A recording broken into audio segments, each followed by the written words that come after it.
এই ধরছে ধরছে। হ্যালো হ্যালো আন্টি, আসসালামু আলাইকুম। ওয়ালাইকুম সালাম।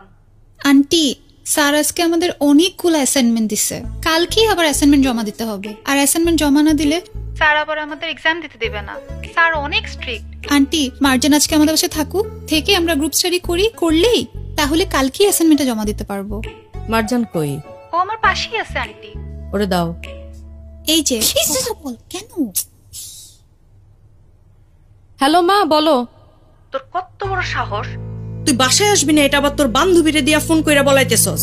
আমি কি পিকনিক করতে যাইতেছি নাকি? ও তোমাকে বলছে না যে অ্যাসাইনমেন্ট আছে তাই যাইতেছি? ওই তোর বাপে যদি জিগায় তুই কই, তখন আমি কি জবাব দিমু? হ্যাঁ কি বলবো মানে? আব্বা যদি কিছু জিজ্ঞেস করে তাইলে বলবো অ্যাসাইনমেন্ট আছে। তুমি কিছু একটা ম্যানেজ করো না। পড়াশোনা না করলে তখন তো আবার ঠিকই ঝাড়ি দিবে। তুই কিন্তু ইদানিং বেশি বাড়তাছস। যা মন চাই তাই কর। কি বলে? ইয়েস, হয়ে গেছে।